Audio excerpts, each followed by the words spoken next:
Oh, Lonesome Loser we've done a few times. The band is awesome. The whole band is awesome.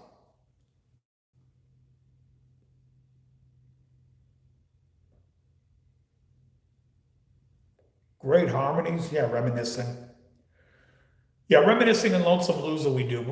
Reminiscing we do with Mike. And it's a long way there. It's a long way to where I'm going. That's a great tune too. I got a lot of great songs. Take It Easy on Me.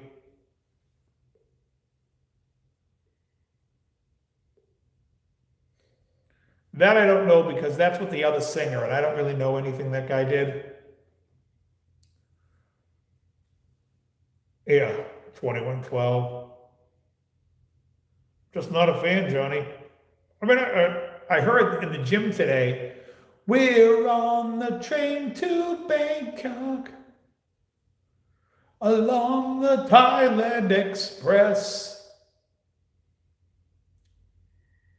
And that might be the best song on the record. I don't know. I just don't like, it's the down songs that it's too much acoustic stuff. Like I said, if I don't like Madrigal on Farewell to Kings, I don't like 2112. Is it called Lessons? That's the slow one on that one.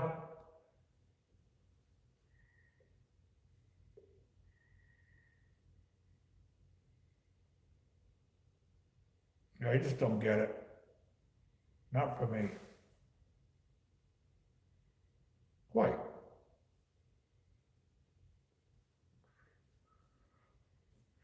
You know what's funny is Frank Cannon used to smoke a pipe, but the actor smoked cigars. And Columbo smoked cigars, but the actor smoked cigarettes. Oh, I'll take Fly By Night over 2112. I'll take Caress of Steel over 2112. I've said it before. I think 2112 is the worst of the 70s. And I'm not saying it's bad. I'm just saying I like all the other albums better. 2112 is their second best album of the 70s. Everything else tied for first.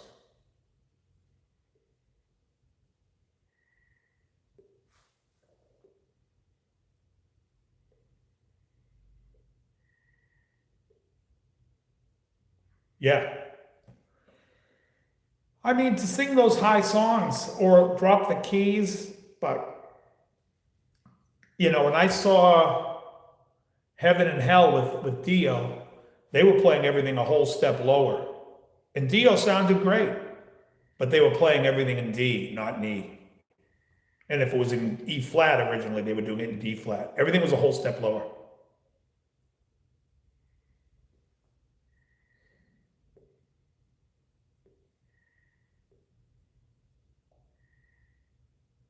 It's burning good now.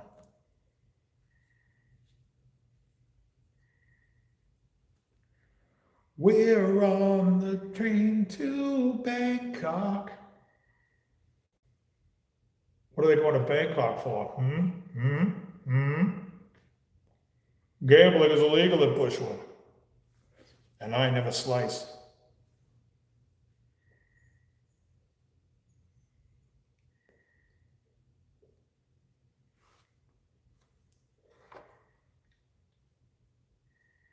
To play chess.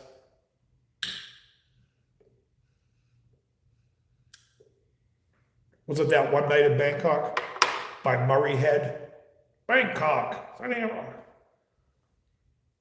God, that reminds me of high school so much. Bangkok.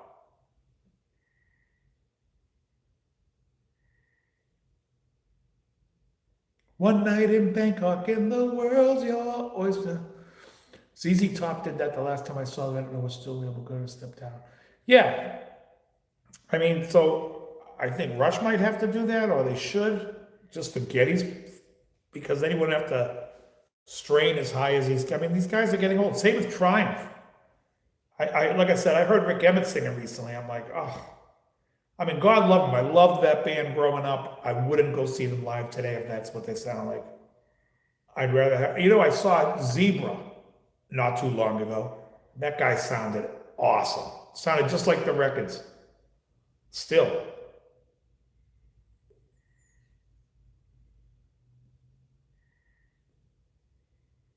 They were great.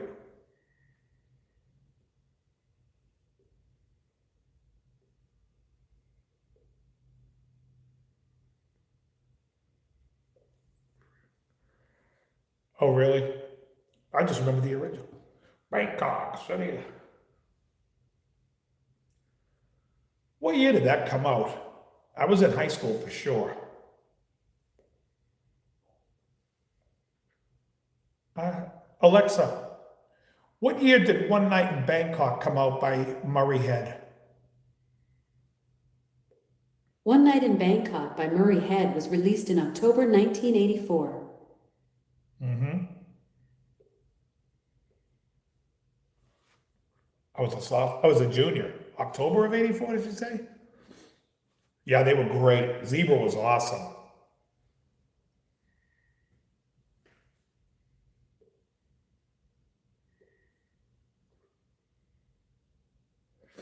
They were great. They sounded awesome. The set was great. It was fantastic. Okay, so that was 84. So that came out around the same time as like Only the Young.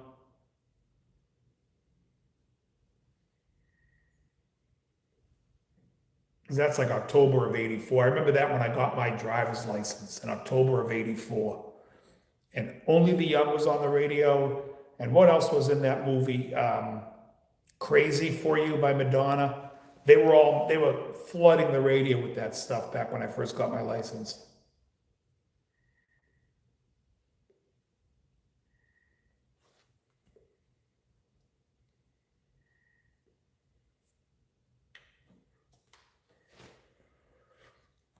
Great stuff though.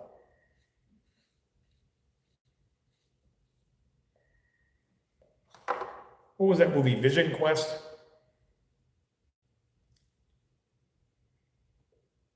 Oh, really?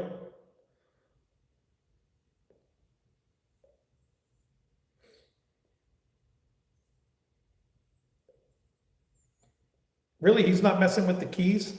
I would imagine he'd be dropping keys too.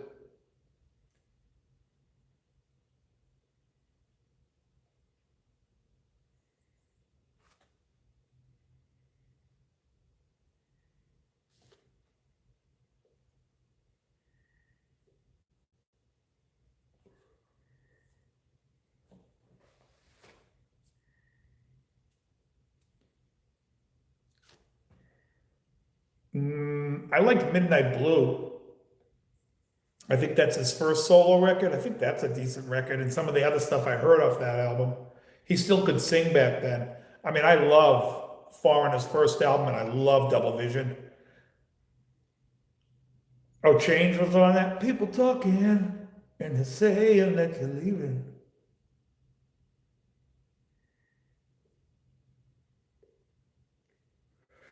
I mean, on the first Foreigner album, there was a song called I Need You. Oh my God, his voice on that is monstrous. That's like him at his best. And then I love him on Double Vision on Lonely Children. I think Lonely Children's the best track on that record. And then, so far in 90, 85. Yeah, his voice was still good then. I just didn't like the songs. 85 was like Agent Provocateur, I think was the album. And I don't want to hear, I want to know what love is, and I want you to blow me. Not interested in hearing that.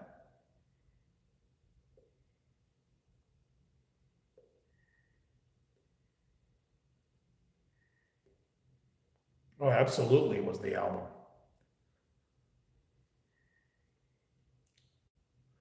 I don't know that one, Page Turner. The one I knew, that just between you and me, I knew was the one by April Wine. Oh yeah, that was Yesterday was on. Was that his solo? Or was that Foreigner or Agent Provocateur? No, that's Agent Provocateur, right? That was Yesterday. That wasn't bad. But again, it's on that same album where they were just trying to radio it up. And to me, the first two records, when they were the six-piece band, that's the shit.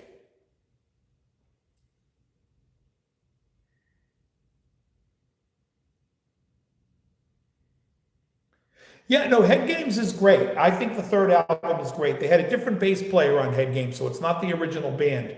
But there's a couple of songs on that album. I don't love it because Head Games had Head Games and Dirty White Boy, and I'll give it to you, they're fantastic. The vocal performance on Blinded by Science, when he screams at the end, it's unbelievable.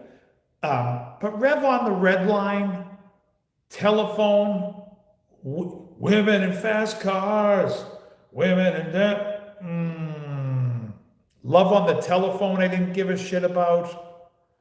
Yeah, I just thought there was a lot of campy stuff on that record where it was like, where I think Dirty White Boy and Head Games were more first two albums, they were good enough to be on the first two albums. They're right. I agree. The cheese that was starting to come in on Head Games. Again, title track is awesome. Dirty White Boy is awesome. The Stones have an album coming out? Christ. I remember when the Stones was going to release Voodoo Lounge. And I'm like, what the fuck are these guys still doing it for? And then Voodoo Lounge came out and I was like, I am wrong. This fucking record's awesome. So I'd like them to prove me wrong again. I think Voodoo Lounge is a fantastic record by the Stones.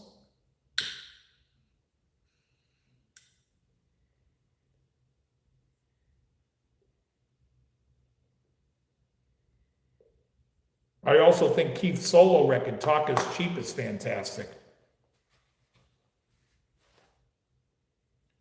You know that talk is cheap, and those rumors ain't right. Back down.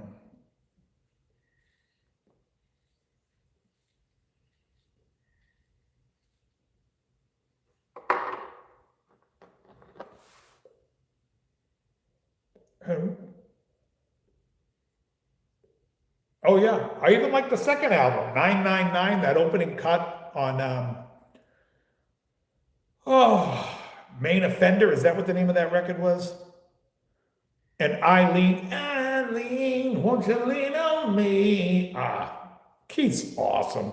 There's no getting around how good he is. Eileen. But that first album, Talk Is Cheap, every song is, make no mistake about it. Love it.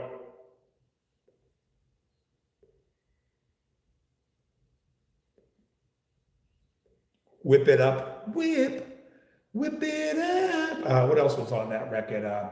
How I wish that you were here again. You're not the only one who knew. Oh, great.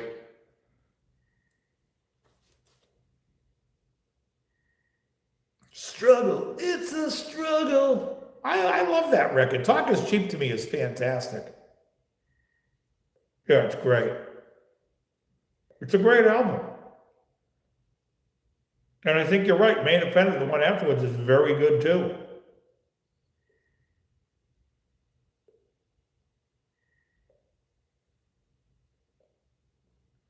This girl singer that sometimes sings with us, it's something about these people that like the Stones.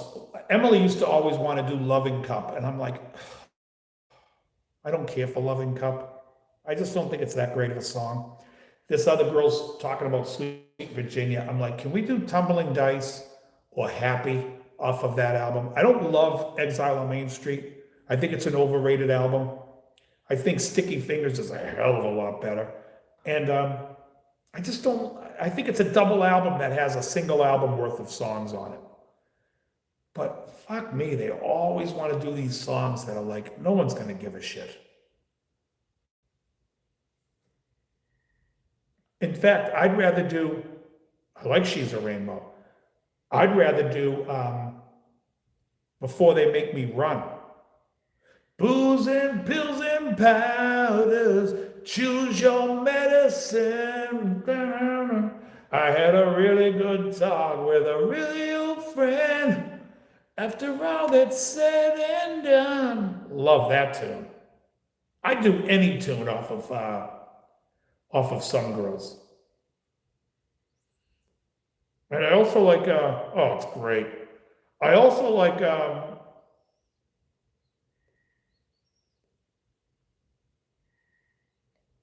I could do any song off of Black and Blue. I like Black and Blue a lot. Fool to Cry, Worried About You.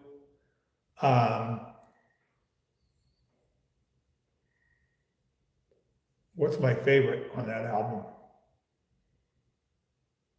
Hands of Fate. The hands of fate are on me now. Go do doom do do do do. Ben, love it, love it.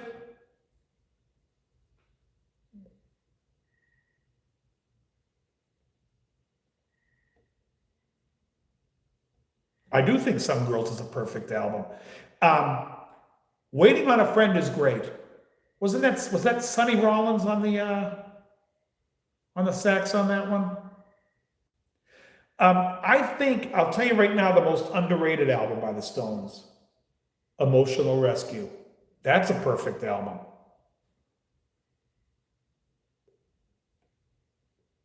Let me think about what's on Some Girls first. It opens with Miss You.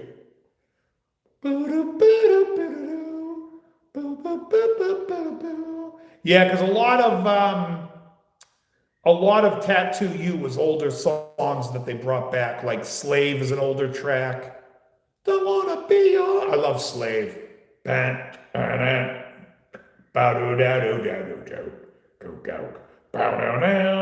love it.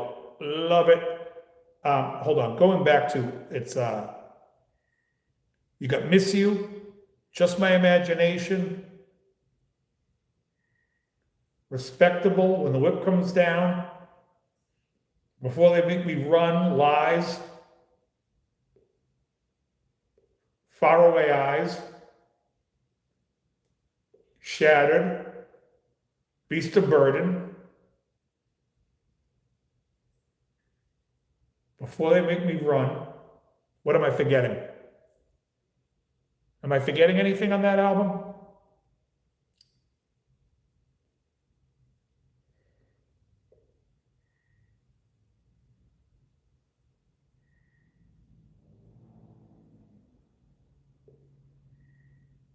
I feel like I'm forgetting something, but I can't think of it.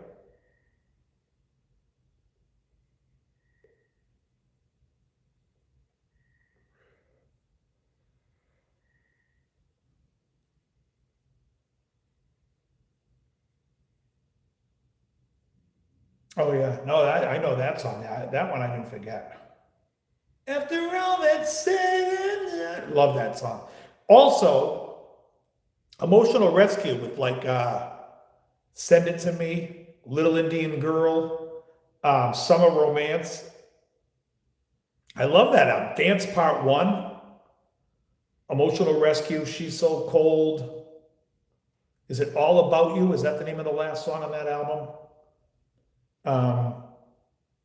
Little Indian Girl, where is your mother?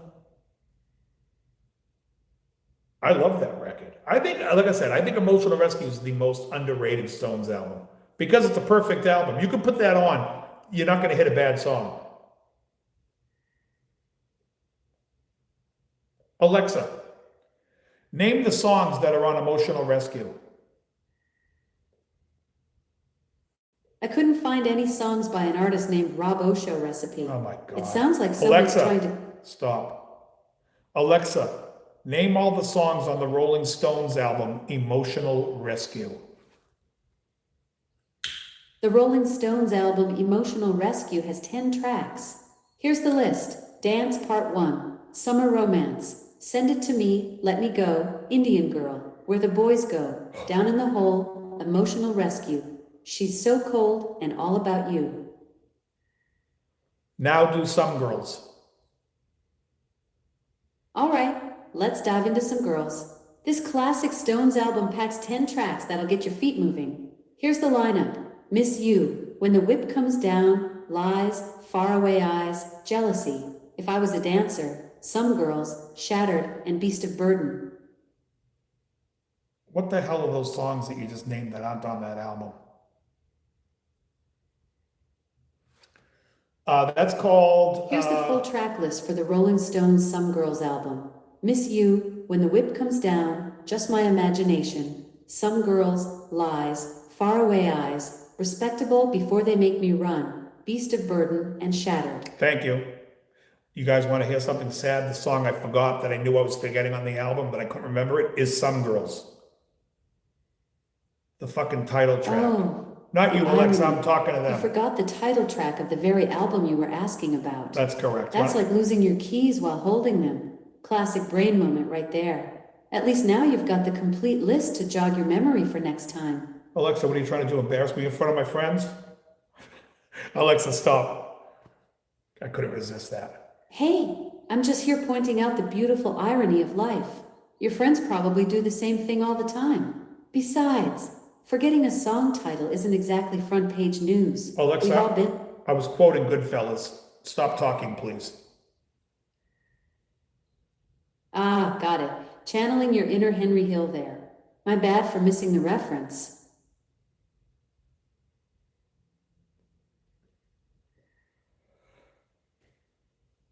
I can't believe I forgot Some Girls. But yeah, Emotional Rescue, there wasn't a bad song she mentioned. Down in the Hole is great. What was the other one that I forgot that she said? Oh, yeah. Oh, she drives me nuts. We argue constantly. What is the other? She just said it too. Not Down in a Hole, but there was another song. Oh, Where the Boys Go. On a Saturday night, where the boys all go. On a Saturday. I love that too. Great record, I'm telling you. Emotional Rescue is fantastic.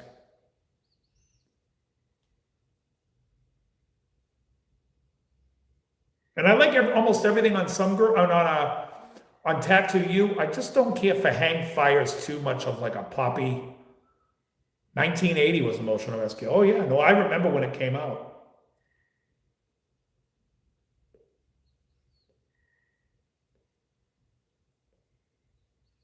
My older brother was a Stones fan and bought the album immediately. He had Some Girls in 78, and then in 80, he bought Emotional Rescue. And again, I loved that record.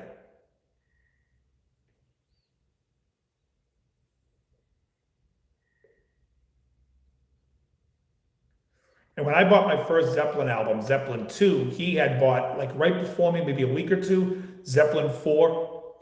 And I used to like Zeppelin 2 back then better. I think Zeppelin 4 is better now. Oh, absolutely. Rock wasn't dead. It's dead now.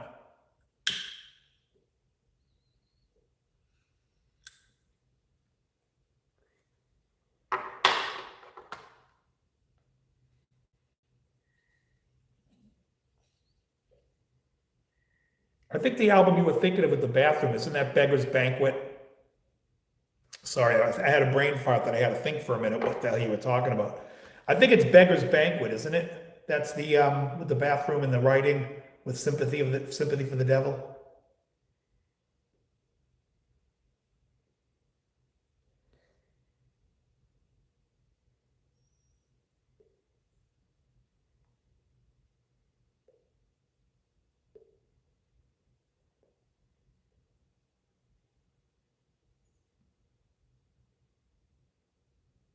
Oh, that sucks. I think you probably could find it online, find one, get a new one. Beggars is your favorite? I mean, I think Let It Bleed is a better album than Beggar's Banquet. The problem with Beggar's Banquet was they were releasing a lot of singles around that time that didn't go on the album, and the singles that came out that year were better than the songs on Beggar's Banquet.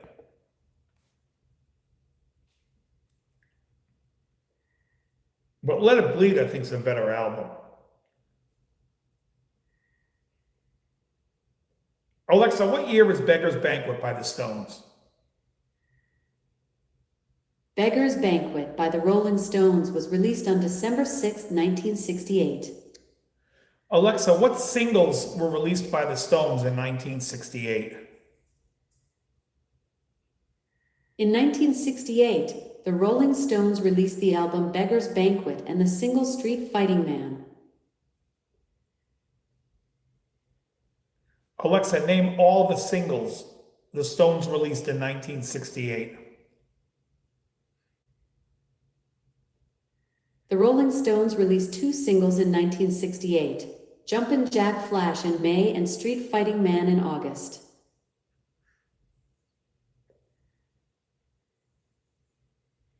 Yeah. When you say Taylor or Wood, I think Taylor was a better guitar player. Cool. Glad I could help with those Stones singles. Thank you. But I think that Wood is a better member of the Stones. I think that from Some Girls, I think Some Girls and Emotional Rescue are the 2 best records. That's just me. I like It's Only, Alexa, I'm not talking to you. Alexa, stop. Yeah, Alexa, Some Girls was stop. actually his first full album as an official Stone, and it really showed what he brought to the table. His guitar weaving with Keith created that signature sound they're known for. Alexa, do you think I need you to tell me when Ron Wood was an official member of the band? How dare you? Touché, Dave. You're absolutely right. No need for me to spell that out. Your Stones knowledge is clearly top-notch.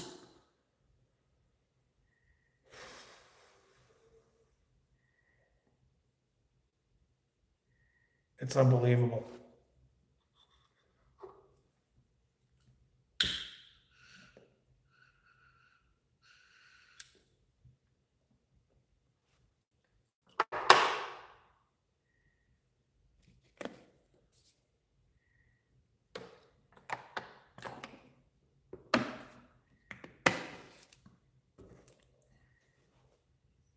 Yep. This Alexa doesn't, I can't say the name because she'll hear.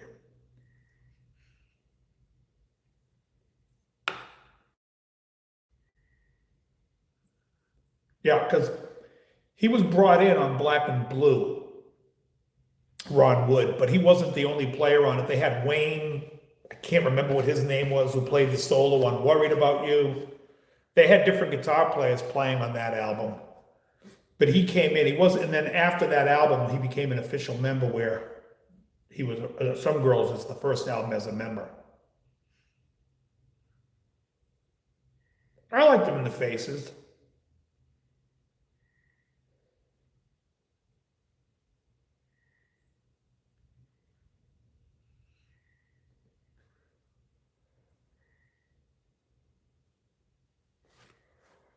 But like I said, I think Ron Wood's better in the Stones because he kind of did what they wished Brian Jones could do, which would be more of the guy that could do everything.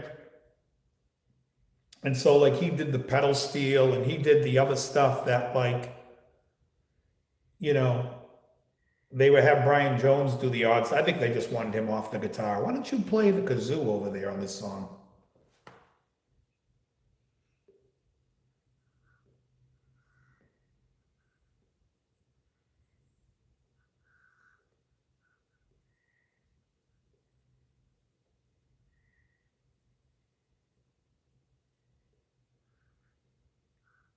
Yeah, Ron Wood actually, he sang Ooh La La on the Faces album. Poor old granddad. I wish that I knew what I know now.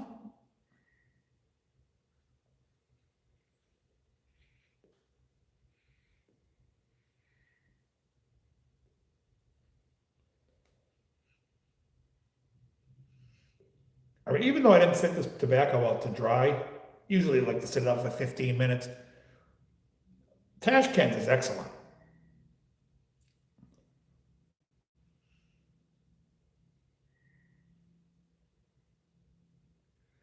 Who knows? The Who stinks. It's funny.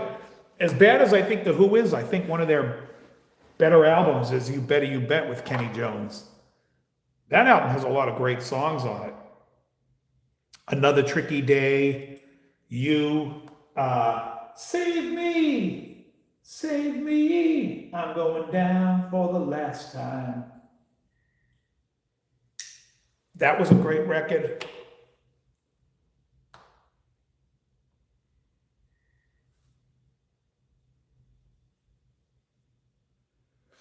Um, yeah, there's a couple of songs on it that are goofy though. Like, what's the opening track? You Better You Bet, and then Don't Let Go the Coat. Like that one, I think is kind of goofy. Don't let go I never let go the coat. You never let go the coat? What the fuck does this even mean? And then after that was, there was another strange song. There ain't no bears in there, cash, cash. Okay? But then the rest of the record was really good. You. Yeah, na, na, na, na. You was a great song. Another Tricky Day, Save Me.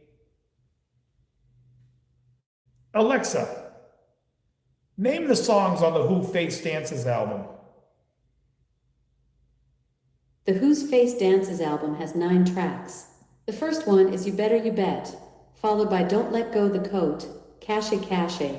The quiet one, Did You Steal My Money? How Can You Do It Alone? Daily Records, You and Another Tricky Day. Daily Records. What's the song that goes, Save Me? Daily Records is track 7 on the Who's Face Dances album, released in 1981. It's a 3-minute, 27-second track produced by Bill Swimsyke.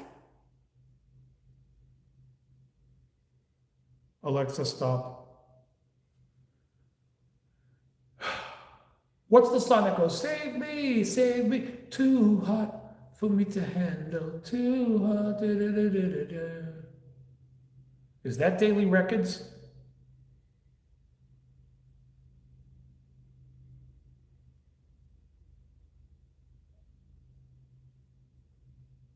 Another Tricky Day is great. You is great. Yeah, it has to be, because that's the only one I can think of. For some reason, I was thinking the song title was called Save Me. Save me! Save me! Alexa, play Daily Records by The Who on Spotify. Here's Daily Records by The Who on Amazon Music. Sloop John B.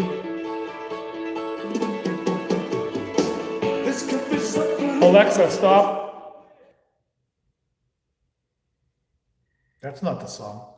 This could, I didn't want to play it because they'll mute me. Dude, this could be suffering more. This could be pleasure.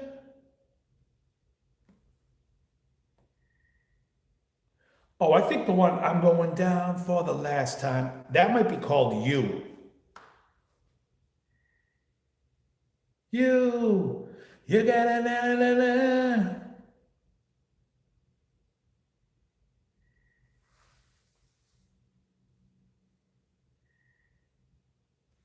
Yeah.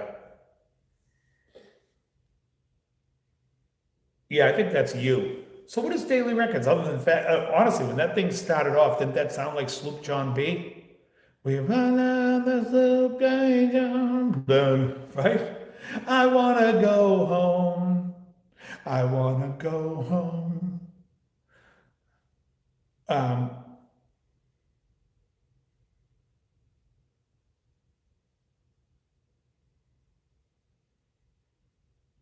this could be suffering. Oh, this could be pleasure. Da, da, da, da. Hands a break. I'm making daily records. Oh yeah, that was that. Huh.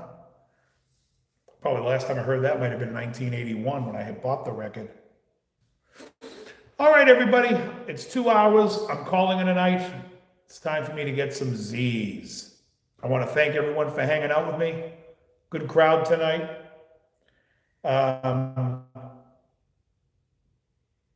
If there's albums you want me to compare on my shorts, comment on my shorts and let me know. I still know, I know the rest of the week what I'm gonna do, but this could be suffering. This could be pleasure. Thanks, guys. Have a great night. As always, very good.